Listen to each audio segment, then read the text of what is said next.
വീണ്ടും ഒരു പുതിയ വ്ളോഗിലേക്ക് എല്ലാവർക്കും സ്വാഗതം.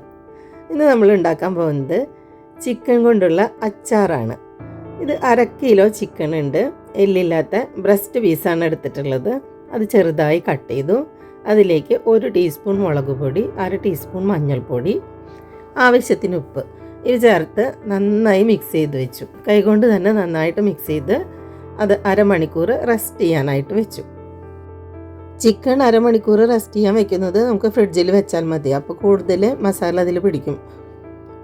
പിന്നെ ഇതിൽ കൂടുതലായിട്ട് മുളക് പൊടിയൊന്നും ചേർത്തിട്ടില്ല. പൊടികൾ ഓയിലിൽ ഇത് വറുത്തെടുത്തതിന് ശേഷം നമുക്ക് ചേർക്കാം, അല്ലെങ്കിൽ അടിയിൽ അത് കരിഞ്ഞ പോലെ പിടിക്കും. അപ്പോൾ അത് ചിക്കൻ അച്ചാറിൻ്റെ ടേസ്റ്റ് മാറും. ഇനി നമുക്ക് ഇതിലേക്ക് ആവശ്യമായിട്ട് വരുന്നത് വെളുത്തുള്ളി, ഇഞ്ചി, പച്ചമുളക്, കറിവേപ്പില.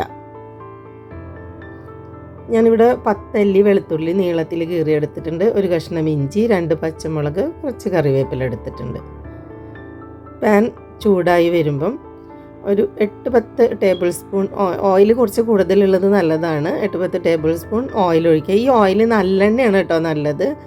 അതിലേക്ക് ചിക്കൻ ഇട്ട് കൊടുത്ത് എല്ലാ ചിക്കനും അതിൽ തന്നെ ഇട്ട് കൊടുക്കുക. അങ്ങനെ ഓരോന്ന് വിട്ട് വിട്ട് കിടക്കണം അങ്ങനെയൊന്നുമില്ല. നന്നായിട്ട് മിക്സ് ചെയ്താൽ പെട്ടെന്ന് വറുത്ത് കോരി വരും. ചെറിയ പീസാണ്, പിന്നെ അത് ഫ്രിഡ്ജിൽ വെച്ചിട്ട് നമ്മൾ സെറ്റാക്കിയിട്ടുള്ളതല്ലേ, അപ്പോൾ അതുകൊണ്ട് പെട്ടെന്ന് കുക്കാവും.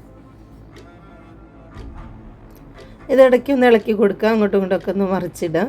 അപ്പോൾ പെട്ടെന്ന് 2 സൈഡും ബ്രൗൺ ആയിട്ട് വരും. ഇവിടെ നന്നായിട്ട് വറുത്ത് വന്നിട്ടുണ്ട്. ചിക്കനൊക്കെ ഒന്ന് ചുരുങ്ങി പോയിട്ടുണ്ട്. ഇനി നമുക്കിത് എണ്ണയിൽ നിന്ന് കോരി മാറ്റാം. ചിക്കൻ മുഴുവനായിട്ടും ആ ഓയിലിൽ നിന്ന് മാറ്റി കഴിഞ്ഞാൽ തീ കുറയ്ക്കുക, സ്റ്റവ് സിമ്മിലിട്ടാൽ മതി. ഇനി അതിലേക്ക് നമ്മൾ നേരത്തെ അരിഞ്ഞു വെച്ച പച്ചമുളക്, വെളുത്തുള്ളി, ഇഞ്ചി, കറിവേപ്പില ഇത് ചേർത്ത് നന്നായിട്ടൊന്ന് ഇളക്കുക. ഇതൊന്ന് മൂത്ത് വന്നതിന് ശേഷം വീണ്ടും അതിലേക്ക് മുളക് പൊടി ഇടേണ്ടതുണ്ട്. മുളക് പൊടിയും കായം, ഉലുവപ്പൊടിയൊക്കെ ഇടാം. ഞാനിവിടെ ഉലുവ ചേർത്തിട്ടില്ല, ബാക്കി എല്ലാതും ചേർത്തിട്ടുണ്ട്.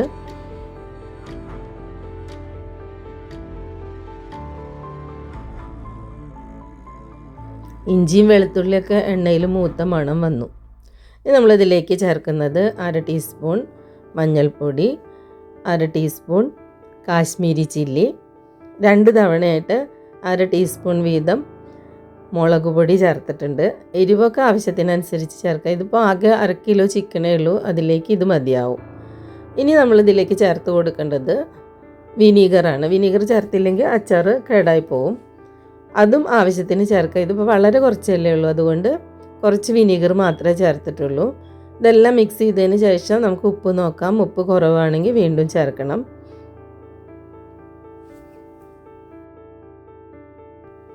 ഞാനിവിടെ 2 ടേബിൾ സ്പൂൺ അത്ര വിനീഗറാണ് ചേർത്തിട്ടുള്ളത്.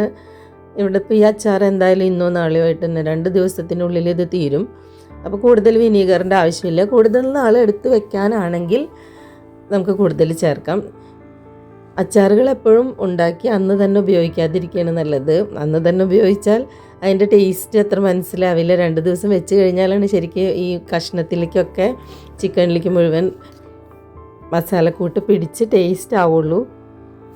പക്ഷെ ഞങ്ങൾക്ക് അതിനുള്ള ക്ഷമയൊന്നുമില്ല. അത് കാരണം ഞങ്ങൾ എന്തായാലും ഇത് ഇന്നും നാളെയായി തീർക്കും. ചിക്കൻ അച്ചാർ ഏതാണ്ട് സെറ്റായി വന്നിട്ടുണ്ട്. കാശ്മീരി ചില്ലി ചേർത്തത് കൊണ്ട് അച്ചാറിൻ്റെ കളറ് നന്നായി കിട്ടിയിട്ടുണ്ട്. ഇനി ഇതിൽ ഒരു സാധനം കൂടി ചേർക്കാനുണ്ട്. ഞാൻ ഉലുവപ്പൊടി ചേർത്തിട്ടില്ല. ഉലുവ ചേർക്കുന്നവർക്ക് ഈ സമയത്ത് ഒരു 1/4 ടീസ്പൂൺ വേണ്ട, അതിലും കുറച്ച് അളവിൽ ഉലുവ ചേർക്കാം. ഇനി ഇതിൽ നമുക്ക് ചേർക്കാനുള്ളത് കായമാണ്. സ്റ്റവ് ഓഫ് ചെയ്തതിന് ശേഷമാണ് ഞാനിതിൽ കായം ചേർത്തിട്ടുള്ളത്. കായം ഒരു 1/4 ടീസ്പൂണാണ് ചേർത്തിട്ടുള്ളത്. അപ്പോൾ അത്രയേ ഉള്ളൂ. അച്ചാർ ഇവിടെ നന്നായിട്ട് റെഡി ആയിട്ട് വന്നിട്ടുണ്ട്. ഇനി തണുത്തതിന് ശേഷം കുപ്പിയിൽ വയ്ക്കാം. ഞാനിത് കുപ്പിയിലൊന്നും വെക്കുന്നില്ല, ഞാനൊരു ബൗളിലാണ് മാറ്റി വെച്ചിട്ടുള്ളത്. ഇത് വളരെ കുറച്ചേ ഉള്ളൂ, അതുകൊണ്ട് ഞങ്ങളിത് പെട്ടെന്ന് എടുക്കും. അപ്പോൾ വീഡിയോ ഇഷ്ടമായെങ്കിൽ എല്ലാവരും ഒന്ന് അച്ചാർ ഉണ്ടാക്കി നോക്കുക. അഭിപ്രായം കമൻറ്റ് ബോക്സിൽ പറയുക. വീണ്ടും അടുത്ത വീഡിയോയിൽ കാണാം. Thanks for watching.